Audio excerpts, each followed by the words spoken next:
We all need some way of answering the question, who am I? We answer through our names, roles, relationships, histories, beliefs, responsibilities, abilities, and the communities to which we belong. These identities help us locate ourselves within the world. They give continuity to our lives and offer direction for how we participate. For a long time, I thought the deeper work was to look beyond these identities, to discover what remained when the roles, stories, and descriptions fell away. There is truth in that inquiry. There is something within us that cannot be reduced to a role. Awareness isn't created by the identities we hold. It doesn't become more whole when we acquire a new description of ourselves, nor less whole when an old description begins to fall apart. But I have also come to see how easily even this understanding can become another identity. I am awareness. I am pure consciousness. I am not the body, my history, or my story. The language may sound more spacious, more spiritual, or more refined, but it can still become another place from which we establish ourselves. Another conclusion following the words, I am. Another way of knowing who we are and protecting that continuity. Meanwhile, a human life is still taking form. Attention is still moving, the body is still responding, values are still shaping choices, relationships are still influencing what becomes visible. What we repeatedly practice is still becoming familiar, and what becomes familiar may eventually feel like who we are. The question then may not be how to live without an identity.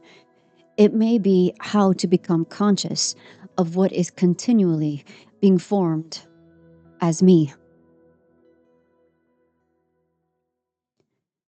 The word identity comes through the Latin identitas, from idem, meaning the same. Before identity became to describe our personal or social understanding of who we are, it named sameness, the quality through which someone or something can be recognized as the same across time. I find something revealing in this origin. What allows me to experience myself as the same person from one day to the next? Some of that continuity comes through memory. Some comes through the body, relationship, responsibility, culture, and the names by which I am known. But continuity is also established through repetition. A way of responding happens once, and it's an experience. It happens repeatedly, and it becomes familiar. It becomes established, and eventually I begin to recognize myself through it. I say, this is what I do. This is who I am. This is me. The identity may be accurate. It may name something real, but it hasn't appeared from nowhere. It has been formed through what I have attended to, valued, inherited, resisted, protected, repeated, and practiced. It has been shaped through the ways I have learned to meet other people and the ways that have learned to meet me. Identity gives these movements continuity. It gathers them into something recognizable as the same me. This doesn't make identity false. It does, however, make its formation worth our attention. What has had to remain the same for me to continue recognizing myself? What have I repeated so consistently that now experience it as my nature? What have I practiced until it feels like who I am? I didn't fully recognize how identity had formed in my own life while I was still able to move in the ways that were familiar to me. I recognized it through interruption. Becoming a mother was one of those interruptions. I don't mean that motherhood was an unwelcomed intrusion or that interruption is inherently bad. I mean that welcoming a child broke the continuity of how I had learned to move through life. Until then, I had already become someone. I had ways of functioning, responding, caring, coping, and continuing. Some of those patterns had formed through choice, others had formed through necessity, relationship, culture, and survival. Many had been repeated for so long that they no longer felt like patterns, they felt like me. Then I became a mother. This new relationship asked something of me that could not simply be added to the life I was already living. It changed the movement of my time, attention, body, relationships, and responsibilities. It brought me into contact with needs I couldn't always anticipate or control. It also brought me into contact with the identity of mother. But what did that mean? Was I meeting motherhood through what I had consciously come to value or through what I had inherited? Was I following my own understanding of how I wanted to mother or repeating what motherhood had looked like around me? What did I believe a good mother should be? What did I expect of myself once that identity became mine? What did my partner believe it meant to be a parent? What happened when those meanings didn't meet? The word mother could locate me within a real relationship and responsibility, but it couldn't tell me how to inhabit that relationship. The identity alone couldn't reveal the state from which I was responding, the values orienting me, or the patterns I was carrying into the role. Motherhood didn't create all of the difficulty I encountered. It made visible the way I had already been formed. The interruption revealed the pattern. I could no longer move through life exactly as I had, but I hadn't yet learned another way of moving. What had once allowed me to continue now met a relationship that asked me to pause, receive, respond, and reorganize. I think many of us meet ourselves this way. A child arrives, a relationship begins or ends, the body changes as it does, an illness interrupts our capacity. A role that once gave our life meaning is no longer available. We enter a community, encounter a different culture, or meet someone whose way of seeing unsettles what we assumed was true. The interruption may feel like the problem because it is where the strain becomes visible. But sometimes what we call the problem is the place where an established identity can no longer continue without being examined. Life interrupts the same. And in that interruption, we are given an opportunity to see what sameness has been sustaining. In an earlier reflection, I asked, how did I forget myself? At that time, I was exploring how attention becomes scattered and how repeated patterns begin to feel like identity. But asking that question opened something I couldn't yet fully name.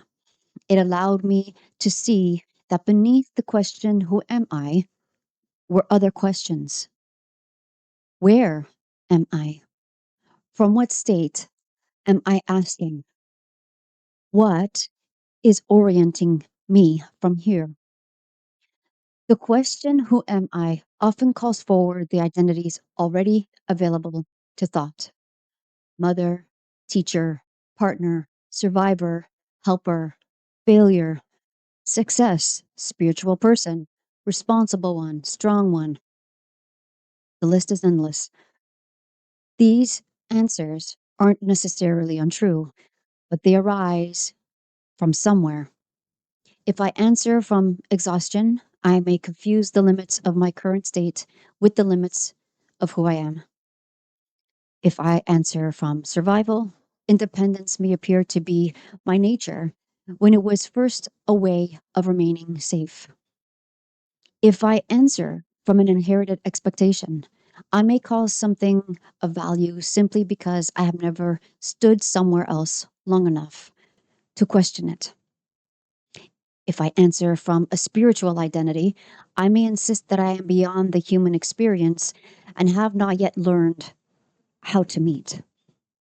The question, where am I, doesn't oppose who am I. It gives the answer context.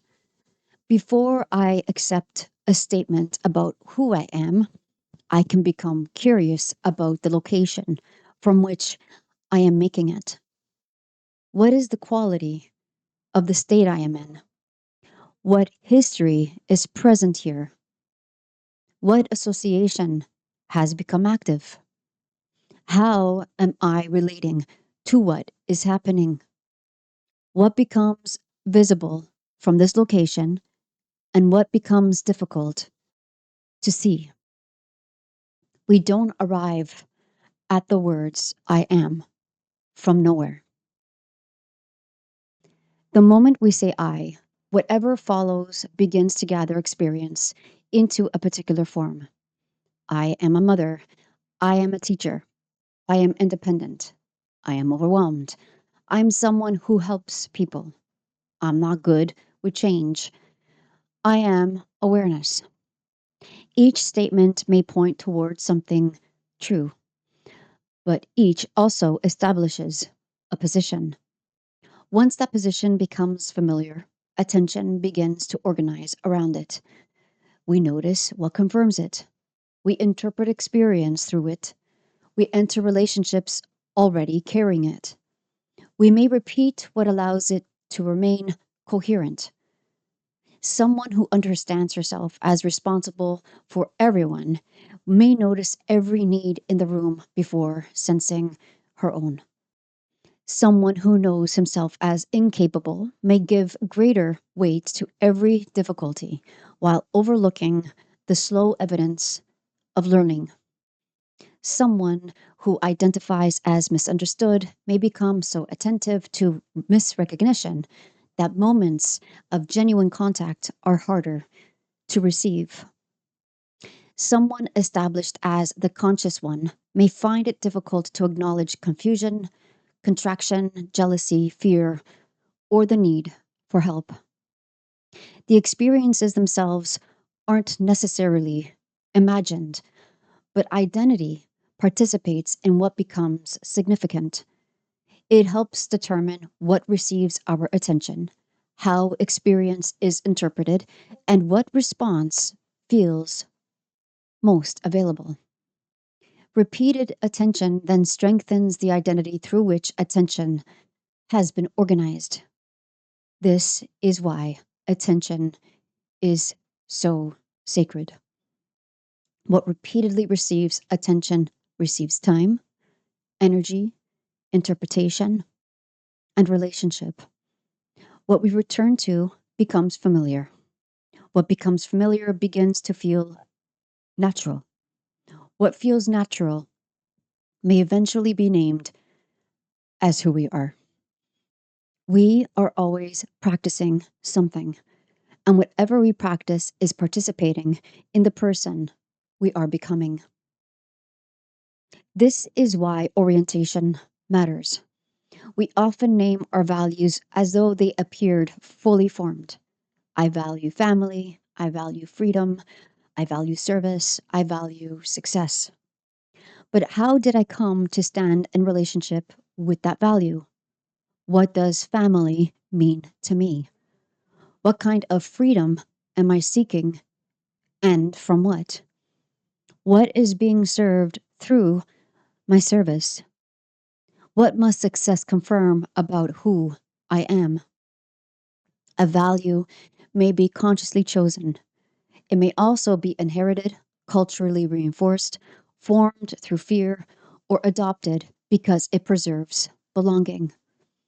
Even when two people claim the same value, they may be oriented by it in very different ways. The identity mother doesn't tell us whether someone is being moved by love, fear, duty, perfectionism, protection, approval, or control. The identity teacher doesn't tell us what the teaching is serving. The identity healer doesn't tell us what relationship someone has formed with suffering, power, or the need to be needed. Orientation asks us to look beneath the title without dismissing it. From where am I standing? What is giving me direction? What am I protecting? What do I believe this role requires of me? Where did that belief come from? Does this orientation still allow me to meet what is actually here? Identity gives us somewhere to stand. Orientation participates in the direction we take from there. But if we never examine where we are standing, direction can feel like destiny. Yoga entered my life as another kind of interruption. It offered a contrast to the way I had learned to move. I came to it with an intention.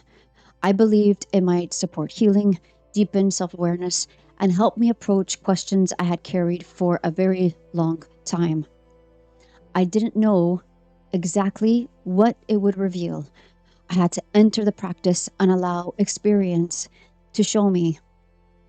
What it asked first was surprisingly simple. Slow down.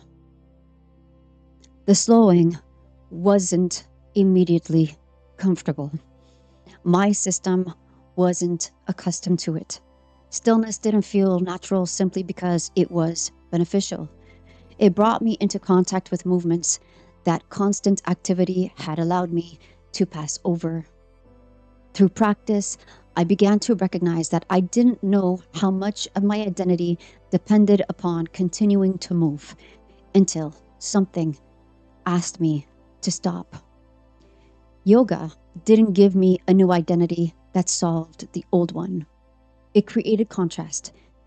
It interrupted repetition. It allowed me to observe the relationship between what I was doing and what that doing had been establishing. This is part of what conscious practice makes possible. It introduces enough space into an automatic movement that the movement can become visible. Not so that we can condemn the person we have become, not so that we can replace a human identity with a spiritual one, but so that we can understand how experience has been organized and become more conscious of what we are continuing to form. There is a part of our inquiry that must remember what is not damaged by every changing condition of human life. There is a part that must become intimate with the conditions shaping the human being. These aren't competing truths. Awareness may not be fragmented, but attention can become scattered. Our essence may not be diminished, but the body can become exhausted. Something fundamental may remain present, while our capacity to perceive, relate, choose, and respond becomes constrained by what has been practiced repeatedly. To remember awareness without tending to the instrument can become another way of leaving ourselves. To tend only to the changing form without remembering the larger field can make every present identity feel final. The work isn't to decide which level is more true, it is to become capable of relationship with both. Identity is real, but it is not total. It's a living location within experience, a form through which memory, relationship, value, responsibility, culture, and practice become organized. The problem begins when a location is mistaken for the whole landscape. Identity will form. The human mind and body learn through repetition. We recognize patterns, establish relationships, carry memories, accept responsibilities, and develop ways of moving through the world. Even the refusal to identify can become a recognizable position we repeatedly inhabit. The invitation isn't to prevent all formation, it's to participate consciously in what is taking form. This begins by slowing down enough to notice what has become automatic. It asks us to gather attention from the conclusions it repeatedly reinforces and return to the fuller field of what is here. It asks us to become honest about what we are doing, not only what we say we intend. What am I giving my attention to? What am I investing with value? What relationship am I repeatedly forming? What quality am I strengthening through the way I meet this moment? What am I practicing into continuity? What form of me is this practice establishing? Returning to what is true doesn't provide a final answer to who am I? It allows us to meet the answer consciously. I can acknowledge this is the role I hold. This is the history I carry. This is the pattern I have practiced. This is the state from which I am currently seeing. And I can become available to what those statements do not yet contain. Identity gives continuity to human life. It allows us to make commitments, care for one another, participate in community, and recognize what is ours to carry, create, protect, or offer. But continuity doesn't have to become confinement. When we can see how an identity was formed, what sustains it, where it directs attention, and how it shapes relationship, we are no longer only repeating the same. We are learning to participate. Slow down, gather yourself, and return to what is true.